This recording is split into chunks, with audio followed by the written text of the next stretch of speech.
देवता के रूप में मैंने दशरथ जी महाराज की पवित्र चेतना का दर्शन किया। वही मुकुट, वही आभा, वही ललाट पर तेज, वही प्रौढ़पन, वही गंभीरता, वही मर्यादा। तब भगवान रघुनाथ ने भी स्वीकार कर लिया कि जब हम पितृ देवताओं को भोजन कराते हैं, और बंधुओं बहुत बार ऐसा होगा, कई बार। अब मैंने कहा इसमें शब्द है श्रद्धा। वो बंसी वाला मिल जाएगा,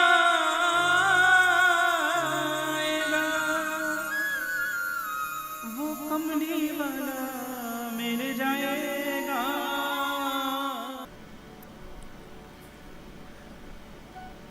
हमें पुराण तो स्मरण नहीं आ रहा, स्कंद पुराण अथवा किसी अन्य पुराण में भी हो, विद्वान लोग, हमने कहीं सुना था किसी संत के मुख से।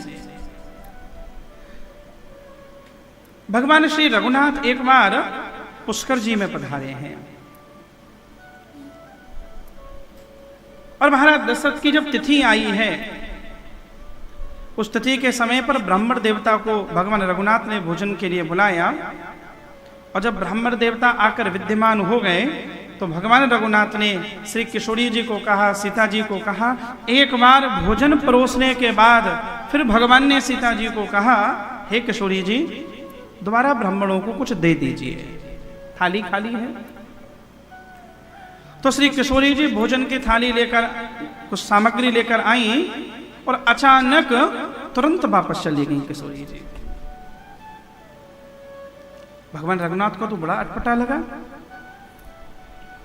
श्री किशोरी जी से ऐसा व्यवहार अपेक्षित नहीं है, पर आए हुए अतिथियों को पता ना चल जाए, तो भगवान ने तुरंत श्री किशोरी जी जब रसोई में वापस गई, तो थाली लेकर ब्राह्मणों को भोजन कराया। लेकिन भगवान रघुनाथ ने कहा, जैसे ही ब्राह्मण जाएंगे तुरंत मैं पूछूंगा। तो ब्राह्मणों के जाने के बाद श्री रघुनाथ ने सीता जी को पूछा कि हे मैथिली नंदन,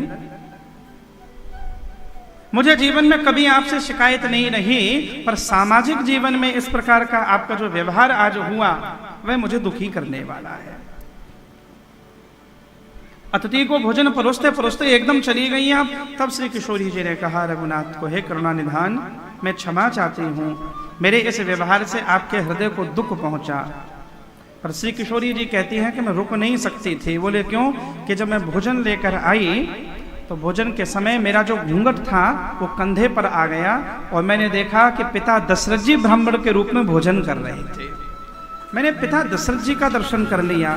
वह मेरी मर्यादा थी कि ससुर पिता दशरथ जी के सामने मैं उस क्षण समझ ना पाई, उन्हें ब्राह्मण देवता के रूप में मैंने दशरथ जी महाराज की पवित्र चेतना का दर्शन किया। वही मुकुट, वही आभा, वही ललाट पर तेज, वही प्रौढ़पन, वही गंभीरता, वही मर्यादा। तब भगवान रघुनाथ ने भी स्वीकार कर लिया कि जब हम पितृ देवताओं को भोजन कराते हैं, और बंधुओं बहुत बार ऐसा होगा, कई बार। अब मैंने कहा इसमें शब्द है श्रद्धा। ये होगा श्रद्धा से ही। ये बुद्धि के तर्क पर, बुद्धि के स्तर पर कोई कसौटी नहीं है, कोई मापदंड नहीं है इसका। बहुत बार ऐसा होगा जिसके निमित्त आप ब्राह्मण को भोजन करा रहे हैं, कई कई बार उसकी छाया, उसका प्रतिबिंब आपको आभासित होगा। बहुत बार होता है। तो जो श्रद्धा से किया जाए वह श्राद्ध है। इस समस्त पैतृक कर्म में हमारी श्रद्धा विद्यमान है। हम भाग्यशाली हैं, हमारे द्वारा पूर्वजों के निमित्त जो किया जा रहा है भाव से करते रहें। पुनश्च में इस बात को भाव पक्ष में स्मरण करते हुए कि यहाँ करने के बाद आप जाकर न करें तो कोई दोष नहीं है। आप पितरों को यहाँ वैकुंठ छोड़ जाते हैं, लेकिन मेरा व्यक्तिगत मानना है आपको करना चाहिए। यहाँ कई बार ऐसी परिस्थिति ना बने कि ब्राह्मण को घर पर भोजन करा पाए, तो तिथि के दिन मंदिर में जाकर, ब्राह्मण देवता के घर पर जाकर, पुराने समय में सीरा भी देते थे, कच्चा सामान भी दे आते थे कि आप अपने घर पर बना लें।